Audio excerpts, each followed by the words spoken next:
शांति 8 जनवरी 2024 की साकार मुरली है। बाबा बोले, मीठे बच्चे बाप की याद में रह सदा हर्षित रहो। याद में रहने वाले बहुत रमणीक और मीठे होंगे। खुशी में रह सर्विस करेंगे। आज का प्रश्न है, ज्ञान की मस्ती के साथ साथ कौन सी चेकिंग करना बहुत ज़रूरी है। उत्तर है, ज्ञान की मस्ती तो रहती है, लेकिन चेक करो देही अभिमानी कितना बने हैं।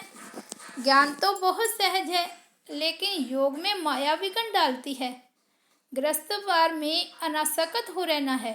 ऐसा न हो माया चूही ही अंदर काटती रहे और पता भी ना पड़े। अपनी नबज अपे ही देखते रहो कि बाबा के साथ हमारा हड्डी प्यार है। कितना समय हम याद में रहते हैं। गीत बजा है, जले क्यों ना परवाना। ओम शांति। मीठे मीठे बच्चों ने गीत की लाइन सुनी, जबकि बाप इतना जलवा दिखाते हैं। तुम इतने हसीन बन जाते हो, तो क्यों ना ऐसे बाप का बन जाना चाहिए जो बाप श्याम से सुंदर बनाते हैं। बच्चे समझते हैं हम सावरे से गोरे बनते हैं। एक की बात नहीं है। वो लोग श्री कृष्ण को श्याम सुंदर कह देते हैं। चित्र भी ऐसा बनाते हैं, कोई सुंदर तो कोई श्याम। मनुष्य समझते नहीं कि यह हो कैसे सकता है। सतयुग का प्रिंस श्री कृष्ण सावरा हो ना सके। श्री कृष्ण के लिए तो सब कहते हैं श्री कृष्ण जैसा बच्चा मिले, पति मिले, फिर वे श्याम कैसे हो सकता है। कुछ भी समझते नहीं हैं। श्री कृष्ण को सावरा क्यों बनाया है, कारण चाहिए। यह तो दिखाते हैं सर्प पर डांस किया, ऐसी बात तो हो ना सके। शास्त्रों में ऐसी ऐसी बातें सुनकर कह देते हैं, वास्तव में ऐसी कोई बातें हैं नहीं। जैसे चित्रों में दिखाते हैं, शेष नाग की शैया पर नारायण बैठा है, ऐसी कोई सर्प की शैया आदि होती नहीं। इतने सैकड़ों मुख होते हैं क्या। कैसे कैसे चित्र बनाए हैं। बाप समझाते हैं, इनमें कुछ भी रखा नहीं है। यह सब भक्ति मार्ग के चित्र हैं, परंतु यह भी ड्रामा में नूंद है। शुरू से लेकर इस समय तक जो नाटक शूट हुआ है, उनको फिर रिपीट करना है।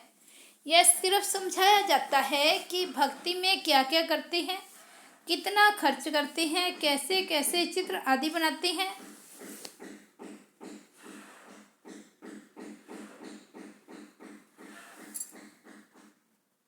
बाबा कहते हैं, भक्ति में क्या क्या करते हैं, कितना खर्चा करते हैं, कैसे कैसे चित्र आदि बनाते हैं। आगे जब यह सब देखते थे तो इतना वंडर नहीं खाते थे। जब बाप ने समझाया है तो बुद्धि में आता है, बराबर ये सब भक्ति मार्ग की बातें हैं।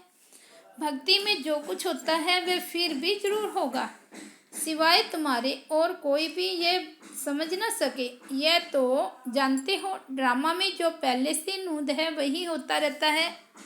अधर्मों का विनाश, एक धर्म की स्थापना होती है। इसमें बड़ा कल्याण है। अभी तुम यह प्रार्थना आदि कुछ नहीं करते हो, वे सब करते हैं भगवान से फल लेने के लिए। फल है जीवन मुक्ति। तो यह सब समझाया जाता है। यहाँ है प्रजा का प्रजा पर राज्य। गीता में है भारतवासी कौरव पांडव क्या करत भय। बराबर यादवों ने मुसल निकाले, अपने कुल का विनाश किया। ये सब आपस में दुश्मन है। तुम न्यूज़ आदि सुनते नहीं हो। जो सुनते हैं वे अच्छी तरह से समझ सकते हैं। दिन प्रतिदिन अंदर खिटपिट बहुत है तो सब क्रिश्चियन, परंतु अंदर खिटपिट बहुत है। घर बैठे ही एक दो को उड़ा देंगे। तुम राजयोग सीख रहे हो तो रजाई करने के लिए पुरानी दुनिया की सफाई जरूर चाहिए। फिर नई दुनिया में सब कुछ नया होगा। 5 तत्व भी वहाँ सतो प्रधान होंगे। समुद्र की ताकत नहीं जो उछल कर नुकसान कर दे। अभी तो 5 तत्व कितना नुकसान करते हैं। वहाँ सारी प्रकृति दासी हो जाएगी, इसलिए दुख की कोई बात नहीं। यह भी बना बनाया ड्रामा का खेल है। स्वर्ग कहा जाता है सतयुग को। क्रिश्चियन लोग भी कहते हैं पहले पहले हेवन था। भारत अविनाशी खंड है। सिर्फ उन्हों को पता नहीं कि हमको लिबरेट करने वाला बाप भारत में आता है। शिव जयंती भी मनाते हैं तो भी समझ नहीं सकते हैं। अभी तुम समझाते हो कि भारत में शिव जयंती मनाई जाती है। जरूर शिव बाबा ने भारत में आकर हेवन बनाया है, अब फिर बना रहे हैं। जो प्रजा बनने वाले होंगे उन्हों की बुद्धि में कुछ भी बैठेगा नहीं। जो राजधानी वाले होंगे वह समझेंगे बरोबर हम शिव बाबा के बच्चे हैं। प्रजापिता ब्रह्मा भी है। लिबरेटर ज्ञान का सागर खुद बाबा है। ब्रह्मा को नहीं कहेंगे, ब्रह्मा भी उनसे लिबरेट होता है। लिबरेट सबको एक बाप ही करते हैं क्योंकि सब तमो प्रधान है। ऐसे अंदर में विचार सागर मंथन चलना चाहिए। हम ऐसी मुरली चलाएं जो मनुष्य झट समझ जाए। बच्चे नंबरवार तो हैं ही, यह है नॉलेज। इनकी रोज स्टडी करनी चाहिए। डर के मारे पढ़ाई न पढ़ना ये तो ठीक नहीं है। फिर कहेंगे कर्म बंधन है। देखो शुरू में कितने छूट कर आए, फिर कई चले भी गए। सिंध में बहुत बच्चियां आई, फिर हंगामे के कारण कितने दुश्मन बन पड़े। पहले उन्हों को ज्ञान बहुत अच्छा लगता था, समझते थे इनको दात अर्थात भगवान की देन मिली हुई है। अब भी ऐसे समझते हैं कि कोई शक्ति है, यह नहीं समझते कि परमात्मा की प्रवेशता है। आजकल रिद्धि सिद्धि की ताकत तो बहुतों में है। गीता उठाकर सुनाते रहते हैं। बाप कहती हैं ये सब भक्ति मार्ग की पुस्तकें हैं। ज्ञान का सागर तो मैं हूँ, मुझे ही भक्ति मार्ग में सब याद करते हैं। ड्रामा प्लान अनुसार यह भी ड्रामा में नूंद है। साक्षात्कार भी होते हैं, भक्ति मार्ग वालों को भी राजी करते हैं। ज्ञान नहीं उठाते तो उनके लिए भक्ति भी अच्छी, फिर भी मनुष्य सुधरते तो नहीं है ना। चोरी आदि नहीं करेंगे। भगवान का भजन करने वाले के लिए कभी भी उल्टी बातें नहीं करेंगे, फिर भी भगत हैं। आजकल तो भल भगत हैं फिर भी बहुत दिवाला मार देते हैं। ऐसे नहीं कि शिव बाबा का बच्चा बना तो दिवाला नहीं मारेंगे। पास्ट का कर्म है तो दिवाला मारते हैं, ज्ञान में आने से भी दिवाला मार देते हैं। इसमें ज्ञान का कोई ताल्लुक नहीं। तुम बच्चे अब सर्विस पर लगे हुए हो, समझते हो श्रीमत पर सर्विस में लगने से फल पाएंगे। हमको सब कुछ वहाँ ट्रांसफ़र करना है, बैग बैगेज सब कुछ ट्रांसफ़र कर देना है। बाबा को शुरू में बहुत मज़ा आया था। वहाँ से जब निकला तो गीत बनाया, अलफ को मिला अल्लाह, बे को मिली बादशाही। श्री कृष्ण का चतुर्भुज का साक्षात्कार हुआ, समझा द्वारका का बादशाह बनूंगा। ऐसा नशा जड़ता था। अब ये विनाशी पैसा क्या करेंगे। तो तुम बच्चों को भी खुशी होनी चाहिए। हमको बाबा स्वर्ग की बादशाही देते हैं, परंतु बच्चे इतना पुरुषार्थ ही नहीं करते हैं, चलते चलते गिर पड़ते हैं। अच्छे अच्छे बच्चे बाबा को निमंत्रण देने वाले कभी बाबा को याद नहीं करते। बाबा के पास पत्र आना चाहिए कि बाबा हम बहुत खुश हैं, आपके याद में मस्त रहते हैं। बहुत हैं जो कभी याद नहीं करते। याद की यात्रा से ही खुशी जोर से चढ़ेगी। ज्ञान में भल कितना भी मस्त रहते हैं, परंतु देह अभिमान कितना है। देही अभिमानी पना कहाँ है। ज्ञान तो बड़ा इजी है, योग में ही माया विघन डालती है।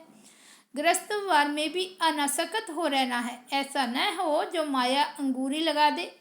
माया काटती ऐसे है जैसे चूहा ऐसे काटता है जो भल खून निकल आए पर पता ना पड़े। बच्चों को पता नहीं पड़ता कि देह अभिमान आने से कितना नुकसान होता है। ऊंच पद पा नहीं सकेंगे। बाप से पूरा वर्षा लेना चाहिए। मम्मा बाबा मुआफिक हम भी तख्त नशीन बने। बाप है दिल लेने वाला। दिलवाड़ा मंदिर में भी पूरा यादगार है। अंदर हाथियों पर महारथी बैठे हैं। तुम्हारे में भी महारथी घोड़ेसवार प्यादे हैं। हर एक को अपनी अपनी नबज देखनी है। बाबा क्यों देखे, तुम अपने को देखो। हम बाबा को याद करते हैं और बाबा मिसल सर्विस करते हैं। हमारा बाबा के साथ योग है। रात को जागकर बाबा को याद करते हैं। हम बोतों की सर्विस करते हैं। चार्ट रखना चाहिए। बाबा को हड्डी जिगरी कितना याद करते हैं। कोई समझते हैं हम निरंतर याद करते हैं, ये नहीं हो सकता। कई समझते हैं हम बाबा के बच्चे बन गए बस, परंतु अपने को आत्मा समझ बाप को याद करना है। बाबा की याद बगैर कुछ काम किया गोवा बाबा को याद नहीं करते। बाबा की याद में सदैव हर्षित रहना चाहिए। याद में रहने वाला सदैव रमणीक होगा, हर्षित मुख रहेगा। किसको बहुत खुशी से और रमणीकता से समझाएंगे। बहुत थोड़े हैं जिनको सर्विस का बहुत शौक है। चित्रों पर समझाना बहुत सहज है। यह है ऊंचे से ऊंचा भगवान, फिर उनकी रचना। हम सब आत्माएं भाई भाई हैं, ब्रदरहुड हैं। उन्होंने फादरहुड कह दिया है। पहले शिव बाबा के चित्र पर समझाना है कि यह है सब आत्माओं का बाप, परम पिता परमात्मा निराकार। हम आत्मा भी निराकार है, भरकुटी के बीच में रहती है। शिव बाबा भी स्टार है, परंतु स्टार की पूजा कैसे हो, इसलिए बड़ा बनाते हैं। बाकी आत्मा कभी 84 लाख जन्म नहीं लेती। बाप समझाते हैं आत्मा पहले अशरीरी आती है, फिर शरीर धारण कर पाठ बजाती है। सतो प्रधान आत्मा पुनर्जन्म लेते लेते आयरन एज में आ जाती है। बाद में आने वाले तो 84 जन्म नहीं लेंगे। सब तो 84 जन्म ले नहीं सकते। आत्मा ही एक शरीर छोड़ दूसरा लेती है। नाम रूप देश काल सब बदल जाता है। ऐसे भाषण करना चाहिए। कहते हैं सेल्फ रियलाइजेशन, परंतु कराए कौन। आत्मा सो परमात्मा कहना ये कोई सेल्फ रियलाइजेशन हुआ क्या। ये नई नॉलेज है। बाप जो ज्ञान का सागर है, पतित पावन है, सर्व के सदगति दाता है, वहीं बैठ समझाते हैं। फिर उनकी खूब महिमा करो। उनकी महिमा सुनी, आत्मा का परिचय बताया, अब परमात्मा का भी बताते हैं। उनको कहा जाता है सभी आत्माओं का बाप। वह छोटा बड़ा हो ना सके। परम पिता परमात्मा माना सुप्रीम सोल, सोल माना आत्मा। परमात्मा तो परे से परे रहने वाला है। वे पुनर्जन्म में नहीं आते हैं, इसलिए उनको परम पिता कहा जाता है। इतनी छोटी आत्मा में पाठ भरा हुआ है। पतित पावन भी उनको ही कहते हैं। उनका नाम हमेशा शिव बाबा है, रुद्र बाबा नहीं। भक्ति मार्ग में अनेक नाम रखे हैं, उनको सभी याद करते हैं कि पतित पावन आकर पावन बनाओ, तो जरूर आना पड़े। वह आते तब हैं जब एक धर्म की स्थापना करनी होती है। आदि सनातन देवी देवता धर्म। अभी है कलयुग, ढेर मनुष्य हैं। सतयुग में बहुत थोड़े मनुष्य हैं। गाया भी हुआ है, ब्रह्मा द्वारा स्थापना, शंकर द्वारा विनाश। गीता द्वारा ही आदि सनातन धर्म की स्थापना हुई थी। सिर्फ उसमें भी भूल कर श्री कृष्ण का नाम डाल दिया है। बाप कहते हैं वह तो पुनर्जन्म में आने वाला है, मैं तो पुनर्जन्म रहित हूँ। तो अब जज करो कि परम पिता परमात्मा निराकार शिव या श्री कृष्ण। गीता का भगवान कौन। भगवान तो एक को कहा जाता है। फिर अगर इन बातों को कोई मानता नहीं है तो समझना चाहिए ये अपने धर्म का नहीं है। सतयुग में आने वाला झट मानेगा और पुरुषार्थ करने लग पड़ेगा। मूल बात ही यह है, इसमें तुम्हारी विजय है। परंतु देही हम अभिमानी अवस्था कहाँ तक है। एक दो के नाम रूप में फंसते हैं। भक्ति मार्ग में भी कहते हैं परवाह थी पार ब्रह्म में रहने वाले परमात्मा की, बाकी डर किसका। बहुत हिम्मत चाहिए। भाषण करने वालों को आत्मा का ज्ञान बहुत मस्ती से देना चाहिए। फिर परमात्मा किसको कहा जाता है इस पर भी समझाना चाहिए। बाप की महिमा है प्रेम का सागर, ज्ञान का सागर, वैसे बच्चों की भी महिमा है। किसको गुस्सा करना माना, लौ हाथ में उठाना। बाबा कितना मीठा है। बच्चे कोई काम में नटाते अर्थात मना करते हैं तो नटवर नहीं बनेंगे, बहुत मीठा बनना है। अच्छा, मीठे मीठे सिक्के लदे बच्चों प्रति माता पिता बाप दादा का याद प्यार और गुड मॉर्निंग। रूहानी बाप की रूहानी बच्चों को नमस्ते। हम रूहानी बच्चों की रूहानी बाप दादा को याद प्यार, गुड मॉर्निंग और नमस्ते। धारणा के लिए मुख्य सार है, फर्स्ट पॉइंट है अपना बैग बैगेज सब ट्रांसफ़र कर बहुत खुशी और मस्ती में रहना है। मम्मा बाबा समान तख्त नशीन बनना है। जिगरी याद में रहना है। सेकंड पॉइंट है किसी के डर से पढ़ाई कभी नहीं छोड़नी है।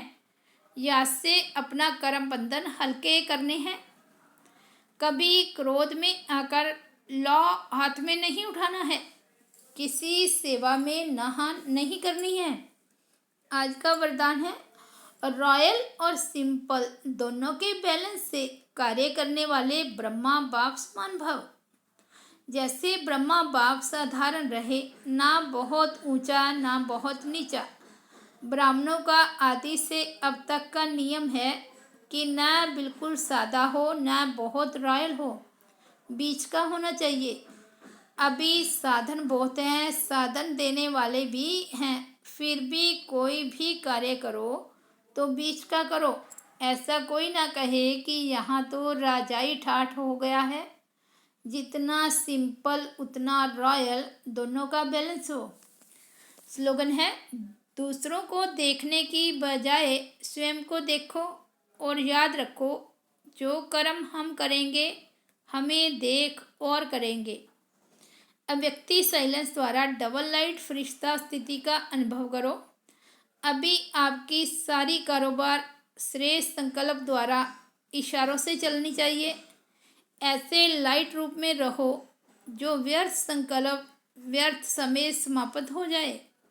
वही संकल्प उठे जो होना है, और जिसको करना है उनकी बुद्धि में भी वही संकल्प उठे कि यही करना है। तब ये साकार वतन सूक्ष्म वतन बनेगा। अच्छा, ओम शांति।